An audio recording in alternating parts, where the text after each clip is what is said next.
2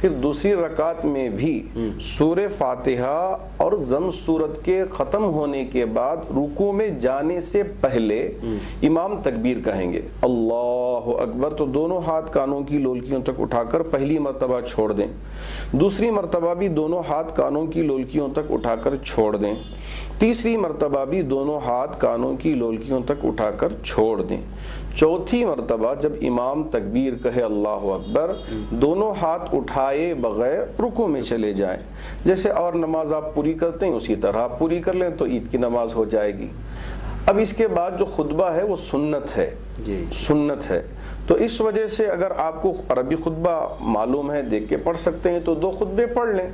اگر خطبہ یاد بھی نہیں پڑھنے بھی نہیں ہو رہا ہے تو پہلے خطبے میں سورہ فاتحہ پڑھ لیں، دوسرے خطبے میں درود پڑھ لیں، تو آپ کا خطبہ بھی سنت ادا ہو جائے گی۔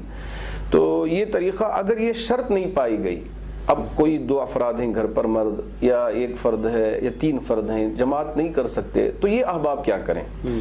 شریعت تو بہت بہت سہل ہے۔ اللہ رب ذوالجلال نے میرے آقا صلی اللہ علیہ وسلم کے صدقے میں بڑی آسانیاں فراہم فرمائی ہیں، آپ کو پریشان ہونا نہیں ہے۔ تو اللہ کے رسول علیہ السلام نے فرمایا کہ جس کی عید کی نماز فوت ہو جائے یا شرائط نہ پائے جائیں تو ایسی صورت میں وہ چاشت کی نماز پڑھ لے،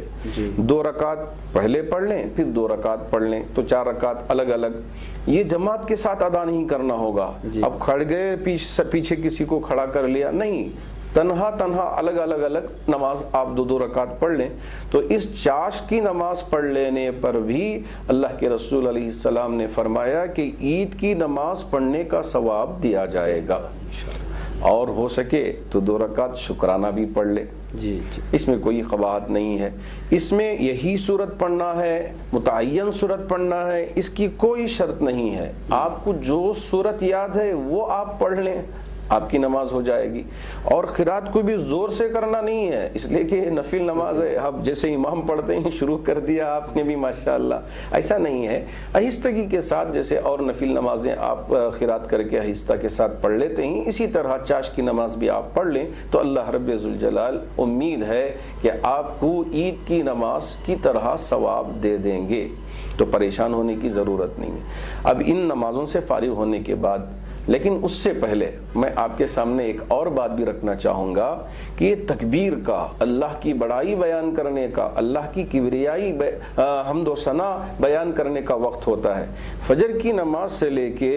آپ کی عید کی نماز یا چاشت کی نماز کے پڑھنے تک آدھا گھنٹہ، پون گھنٹہ، 1 گھنٹہ جتنا بھی ہے، آپ بیٹھیں مصلی پہ، زور سے بآواز بلند تکبیر کہیں، اللہ اکبر اللہ اکبر، لا الہ الا اللہ، اللہ اکبر اللہ اکبر وللہ الحمد۔ آپ مصلی پہ بیٹھیں، اور وہ احباب جو مسجد میں ہوں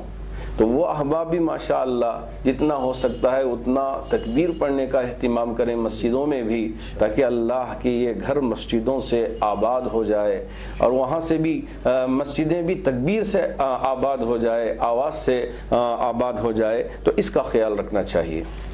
اصل میں اشراق نماز اور چاشت نماز کے درمیان لوگ فرق نہیں کر پا رہے، اس لیے کہ عام طور پہ پڑھی نہیں جاتی ہے۔ اس کا وقت بھی آپ لوگوں کو سمجھا دیں کہ وقت کب سے شروع ہوتا ہے۔ ہاں، فجر کی نماز کے ختم ہونے کے 1 گھنٹے کے بعد، تو ہاں فجر کی نماز کے ختم ہونے کے یہاں مثال کے طور پہ 6:40 کو یا جیسا بھی ٹائم ہے، تو اس کے بعد سے آپ عید کی نماز پڑھ سکتے ہیں اول وقت میں، یا اسی وقت میں چاشت بھی پڑھ لے سکتے ہیں۔ اچھا، تو اس کا ٹائم کب تک ہے؟ زوال تک ہے، سورج کے ڈھلنے تک ہے، اس سے پہلے عید کی نماز بھی یا چاشت کی نماز اس سے فارغ ہو جائیں، اس کے بعد اپنے کاموں میں نارملی اگر سمجھانا چاہیں تو ہم لوگ اگر یہ سمجھ رہے ہیں کہ اشراق کی نماز کو جو ہم لوگ مثال کے طور پر 6:40 پر ایسا نارمل سمجھ وقت جو ہے وہ طے جو ہوگا وہ دیکھ کے پڑھنا ہے، ہم لوگ مان لیتے ہیں سمجھنے کے لیے۔ تو 7 بجے یا 7:30 8 بجے بھی ہم لوگ نماز پڑھ لیں گے تو چاشت کی نماز ادا ہو جائے گی، بالکل ادا ہو جائے گی، نارمل۔ اشراق کا وقت وہ اپنا طے ہے، اور جو اس کے بعد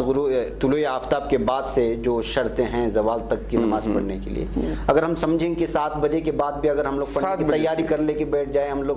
اور پورا کپڑا وپڑا پہن کر کے تکبیر پڑھتے فجر کی نماز کے بعد سے ہی مصلے پہ بیٹھ کے تکبیرات پڑھنا شروع کر دیں،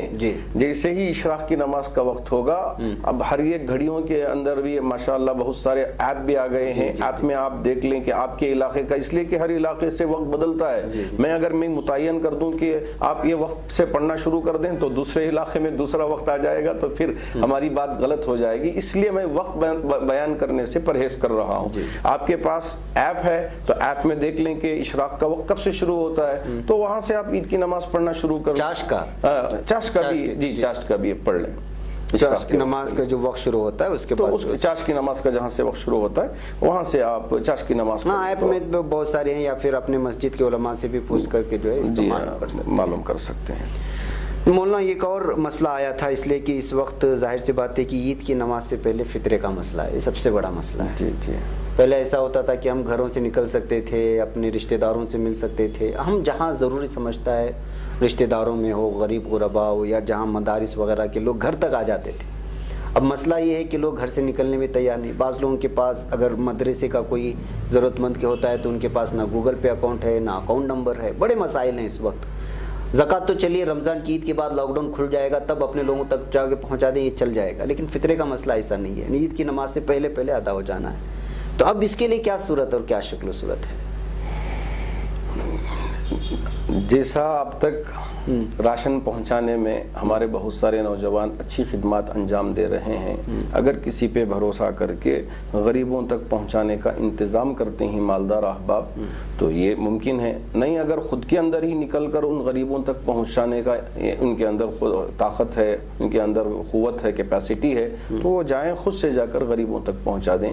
دیکھیے اگر کوئی چیز ہم دوسروں تک پہنچانے کا عزم کر لیتے ہیں، مصمم ارادہ کر لیتے ہیں تو اللہ ان کے لیے راستے آسان کر دیتے ہیں۔ اب ہم پوری ضرورتوں کے لیے باہر ماشاءاللہ نکل رہے ہیں، صرف صدقہ فطر کے لیے ہم اپنے آپ کو گھروں میں روک کے رکھ لیں کہ اب ہم باہر اس کام کے لیے نہیں نکلیں گے، جی ہاں جتنا ہو سکے بس ضرورت پوری ہو گئی تو فوراً گھر واپس لوٹ کر آ جائیں۔ جیسا آپ نے فرمایا کہ اس معاملے میں ہم ڈریں گے، لیکن رشتہ داروں کو ملاقات کرنے کے لیے ماشاءاللہ بہت زور سے نکلیں گے، جا کر رشتہ داروں کو عید کے دن ملنا تو بہت ضروری سمجھتے ہیں کہ اب چلو رشتہ داروں سے ملاقات کریں، وہاں بھی جا رہے ہیں، یہاں بھی گھوم رہے ہیں، یہاں بھی پھر رہے ہیں۔ میں تمام مسلمانوں سے ادب کے ساتھ اپیل کرنا چاہوں گا، گھروں سے ملاقات کے لیے اس مرتبہ نہ نکلیں، آپ گھروں ہی میں رہیں، جیسے ہی آپ کی نماز ہو گئی جو کچھ آپ کھا سکتے ہیں، پی سکتے ہیں، عید منا سکتے ہیں اپنے گھر کی حد تک کر لیں، باہر کے پڑوس کے لوگوں کو جمع کر لینا یا دوست احباب کو ایک جگہ جمع کر لینا یا اسی طرح اپنے دوسرے رشتہ داروں کے پاس ملنے کے لیے جاتے رہنا، ان ساری چیزوں سے اس مرتبہ آپ بچا کے رکھیں۔ اور ایسا بھی ہوتا ہے کہ عید سے فارغ ہونے کے بعد دوسرے تیسرے دن جسے باسی عید ہمارے یہاں کے لوگوں کے افہام و تفہیم میں کہا جاتا ہے، تو وہ احباب سے بھی کہنا چاہوں گا کہ اس مرتبہ باسی عید کرنے کے لیے باہر کا سفر کرنا یا پارکوں کا سفر کرنا یا دوسرے مقامات سیر و تفریح کے لیے نکلنا یہ ہرگز نہ کریں۔ عید کی نماز پڑھنے کے لیے اتنی دشواریاں ہمارے لیے ہیں، اگر یہ ساری پریشانیاں نہ ہوتی انشاءاللہ میں آپ سے کہتا کہ ہم پورے جذبے کے ساتھ عیدگاہوں میں عید کی نماز ادا کرتے، لیکن اس ماحول میں عید کی نماز ادا کرنا جب مناسب نہیں ہے تو سیر و تفریح کے نام سے باہر نکلنا یہ بھی مناسب نہیں ہے، تو اس سے بھی پرہیز کرنا چاہیے۔ صحیح بات ہے، ٹھیک ہے مولانا، کوئی اور بات پہنچانا ہے آپ کو؟